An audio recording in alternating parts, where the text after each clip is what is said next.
পহেলগাম কাণ্ডের 14 দিনের মাথাতেই অপারেশন সিন্দুর, ভারতীয় সেনাবাহিনীর প্রত্যাঘাত পাকিস্তান এবং পাক অধিকৃত জম্মু কাশ্মীরের 9টি জায়গায়। আমরা এই নিয়ে কথা বলবো। এই মুহূর্তে সরাসরি আমাদের সঙ্গে যোগ দিয়েছেন group captain R K Das. আমরা স্বাগত জানাবো আপনাকে। প্রথমেই আপনার কাছে যে বিষয়টা আমি জানতে চাইবো যে এই যে অপারেশন সিন্দুর চালানো হলো, পহেলগাম কাণ্ডের প্রত্যাঘাত হানলো ভারত, যে অপারেশনের জন্য গোটা ভারতবাসী অপেক্ষা করছিল, মঙ্গলবার রাতে যে অপারেশন চালানো হলো ভারতীয় সেনাবাহিনীর তরফে, কি বলবেন এই অপারেশন নিয়ে? দেখো, আজ আমরা পাকিস্তানের বিরুদ্ধে যে বদলাটা নেওয়ার ছিল সেটা নিয়েছি। পেহেলগামের বদলা আজ আমরা পুরো করেছি। আজ ভোর 1:28 থেকে নিয়ে দুটো বাজার ঠিক 10 মিনিট আগে অব্দি 154 অব্দি আমরা এয়ার স্ট্রাইক চালিয়েছি। 9খানা জঙ্গি ঘাঁটি পাকিস্তানের মধ্যে আছে, যেটা সে মুজাফফরাবাদ একদম উত্তরে পিওকে তে, এবং একদম সাউথে ছিল ভাওয়ালপুর, যেটা পাকিস্তানের পাঞ্জাব প্রভিন্সে। তো 9খানা ঘাঁটি, এই 9খানা ঘাঁটি ছিল লস্করে তৈয়বা এবং হিজবুল মুজাহিদিনের যে হেডকোয়ার্টার্স, ট্রেনিং ক্যাম্পস। তো এই যে ট্রেনিং এন্ড টেরর ক্যাম্পস গুলো ছিল, সেটাই আমাদের উদ্দেশ্য ছিল। আমাদের উদ্দেশ্য ছিল না পাকিস্তানের আর্ম ফোর্সেস কে এনগেজ করা। তো আমাদের বিভিন্ন এয়ার স্ট্রিপ থেকে, এয়ারফিল্ড থেকে three different varieties of aircraft take off করেছিল। সেই এয়ারক্রাফট ছিল সুখয় 30, মিরাজ 2000 এবং রাফাল। আর আমরা প্রিসিশন গাইডেড মিসাইল ইউজ করে এই অপারেশন সিন্দুর এর আন্ডারে যে আমরা স্ট্রাইক গুলো করেছি, এক্সাক্ট লোকেশনে গিয়ে ওগুলো স্ট্রাইক করেছি এবং সেই যে টেরর ক্যাম্প গুলোকে একদম গুড়িয়ে দিয়েছি। তো আমাদের উদ্দেশ্য ছিল two destroy the terror camps and not get into a war with Pakistan armed forces. কিন্তু এই আমাদের যে এয়ারক্রাফট গুলো ছিল সেগুলো এখন ফিরে এসছে একদম সুরক্ষিত, pilots and aircraft. Now the thing is, পাকিস্তানের রেসপন্স কি হবে? পাকিস্তান এটা তো চুপচাপ বসে থাকবে না, পাকিস্তানের রেসপন্স হবেই, এটা উই শুড এক্সপেক্ট। তো ইন্ডিয়ান ডিফেন্স ফোর্সেস যেটা রয়েছে, আর্মি, নেভি, এয়ারফোর্স, আমরা প্রস্তুত আছি পাকিস্তানের রেসপন্সের জন্য। ওরা যদি রেসপন্স করে তো আমরা উচিত ওদের আরো ভালো শিক্ষা দেব। এবার কথাটা হচ্ছে কি, ওরা যে রেসপন্স করবে কিসে, what will be their targets? কেন কি আমাদের টার্গেট ছিল পাকিস্তান টেরর ক্যাম্পস। তো পাকিস্তান তো ইন্ডিয়ার মধ্যে তো এরকম টেরর ক্যাম্প নেই। তো Pakistan will try and target industrial, economic কিংবা মিলিটারি টার্গেটস। তো আমাদের দেশকে তৈরি থাকা উচিত। আর্ম ফোর্সেস তো তৈরি আছেই, but civil defence also should be fully prepared. আর আমার নিজের ধারণা, এটা ছোটখাটো যুদ্ধ হবে না, বেশ যুদ্ধটা লম্বা চলবে, and there will be attack and counter attack, আঘাত এবং প্রত্যাঘাত চলবেই, এন্ড এটা বেশ লম্বা চলবে। আমাদের অবজেক্টিভ যেটা ছিল টেরর ক্যাম্প গুলো ডিস্ট্রয় করা, কিন্তু now it will all depend on what Pakistan response is. আর কিভাবে যে বিষয়টা জানতে চাইবো, যে এর আগেই আমরা দেখেছিলাম যে নয়াদিল্লির তরফ থেকে বিবৃতি দিয়ে বলা হয়েছিল যে পাকিস্তানে হামলার জবাব ভারত নিজের পছন্দের সময় এবং পছন্দের স্থানে দেবে। এবং এই ক্ষেত্রে প্রতিরক্ষা মন্ত্রকের তরফ থেকে যে বিবৃতি দেওয়া হয়েছে তাতেও বলা হয়েছে যে এই যে অপারেশন চালানো হয়েছে তা অত্যন্ত ফোকাসড, মেজার্ড এবং নন এসকেলেটরি। এই যে লক্ষ্যবস্তু, মানে অর্থাৎ এই যে 9টা জায়গাকে লক্ষ্য করেই এই যে এই অভিযান চালানো হলো, হামলা চালানো হলো, এই 9টা জায়গা কেন? এই 9টা জায়গা কেন কি, আমাদের কাছে স্পেসিফিক ইন্টেলিজেন্স ইনপুটস ছিল কি এই 9টা জায়গায় টেরর ক্যাম্পস রয়েছে।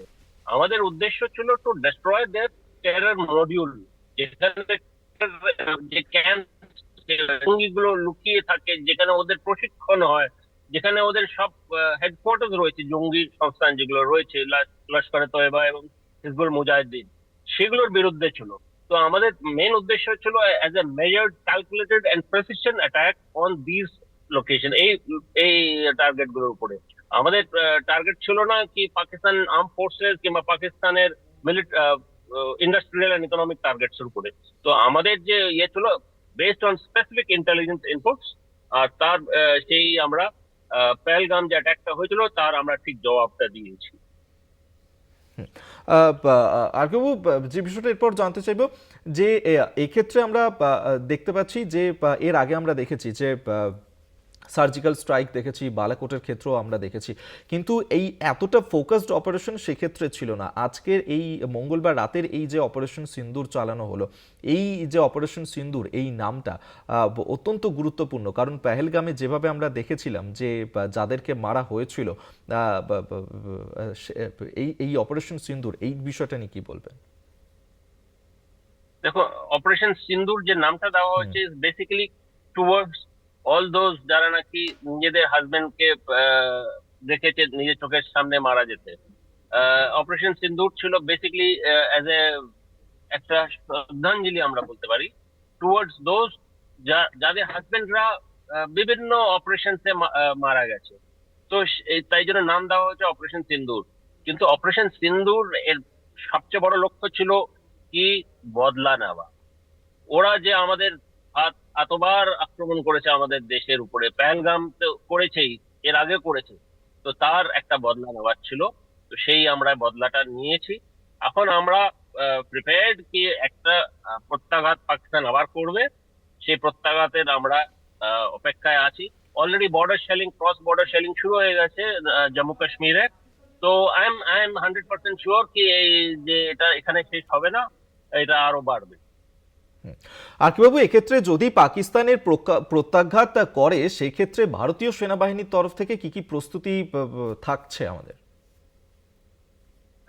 দেখো, প্রস্তুতি হচ্ছে আমরা, আমাদের লক্ষ্য তো পিওকে তো রয়েছেই। পিওকে আমরা এবার চেষ্টা করব যদি পাকিস্তান আক্রমণ করে। কেন কি আপাতত আমরা মিলিটারি অ্যাকশন নিইনি, আমরা নিয়েছি air force, but against terror camps. এই জিনিসটা ওয়ার্ল্ডও জানে, US has also supported India কি টেরর ক্যাম্পসের বিরুদ্ধে আমরা মিলিটারি টার্গেটসকে এনগেজ করিনি। কিন্তু পাকিস্তানের মিলিটারি যদি এবার ওরা প্রত্যাঘাত করে, তাহলে আমরা একটা ফ্রন্টাল ওয়ারে যাব। আর তখন আমরা কিন্তু PoK will be one of our primary objectives. এবং আমরা আমাদের সাথে যখন যুদ্ধটা হবে, আমরা কিন্তু তখন পাকিস্তানকে এমন একটা শিক্ষা দেব যে তারপরে আর ওদের আস্পর্ধা থাকবে না ভারতের বিরুদ্ধে কোনো ক্যাম্পেইন করা। আপনার কাছে আমার শেষ প্রশ্ন, যে পাকিস্তানকে জবাব দেওয়ার জন্য এর আগে ভারত সরকারের তরফ থেকে একাধিক কূটনৈতিক পদক্ষেপ নিতে আমরা দেখেছি, এবং কূটনৈতিকভাবে তাদেরকে যতটা কোণঠাসা করা যায় সেই ছবি আমরা দেখতে পাচ্ছিলাম। কিন্তু এক্ষেত্রে সরাসরি এবার প্রত্যাঘাত হানা হলো ভারতের তরফ থেকে, পাকিস্তান কতটা বিপর্যস্ত হতে পারে এরপর? দেখো, ওয়ার্ল্ড ওপিনিয়ন কিন্তু ডিভাইডেড থাকবে এটার উপরে। কেন কি ইউরোপিয়ান ইউনিয়নের অনেকগুলো দেশই কিন্তু ভারতকে ওরা সাপোর্ট নাও করতে পারে। কারণটা হচ্ছে যখন ইউক্রেন আর রাশিয়া ওয়ার হয়েছিল, ইউরোপিয়ান ইউনিয়নের অনেক কান্ট্রি তখন ইন্ডিয়াকে অ্যাপ্রোচ করেছিল টু সাইড উইথ ইউক্রেন, কিন্তু ইন্ডিয়া ইউক্রেনের সাইড করেনি। তো অনেক ইউরোপিয়ান কান্ট্রিজ কিন্তু ইন্ডিয়াকে সাপোর্ট করবে না। We are prepared for that. America already বলে দিয়েছে কি we support any Indian action against terrorism. Israel তো করেই দিয়েছে। আমাদের অ্যাট দিস মোমেন্ট নিজের দেশের দিকে তাকাতে হবে, ওয়ার্ল্ড ওপিনিয়ন কি ভাবছে কি ভাবছে না, we are not so much, আমরা এনগেজ করা উচিত না। এই মুহূর্তে we should fight against terrorism. Terrorism in the world should be eradicated, সেটাই আমাদের ইন্ডিয়ার ওপিনিয়ন। অ্যান্ড অনেক কান্ট্রিজ আছে ওয়ার্ল্ডে হু সাপোর্ট দিস ইন্ডিয়ার পার্টিকুলার স্ট্যান্ড। তো আমরা কিন্তু যা করেছি, অনেক কান্ট্রিজ আমাদের সাপোর্ট নাও করতে পারে, বাট উই শুড টেক, অতটা আমাদের দরকার নেই ওদের কি, ওরা কি ভাবনা চিন্তা করছে। We should do what we feel is the right way. ধন্যবাদ আপনাকে। এতক্ষণ সরাসরি আমরা কথা বলছিলাম, group captain R K Das আমাদের সঙ্গে সরাসরি ছিলেন। অর্থাৎ মঙ্গলবার মধ্যরাতেই অপারেশন সিন্দুর চালানো হয়েছে ভারতীয় সেনার তরফে। মধ্যরাতেই ভারতীয় সেনা, বায়ুসেনা এবং নৌসেনার তরফ থেকে এই অভিযান চালানো হয়। পাকিস্তান এবং পাক অধিকৃত 9টি জায়গাতে এই প্রত্যাঘাত হানা হয়। 9টি জঙ্গি ঘাঁটিতে গুড়িয়ে দেওয়া হয়েছে এবং বেশ কিছু জঙ্গি হতাহতেরও খবর পাওয়া যাচ্ছে।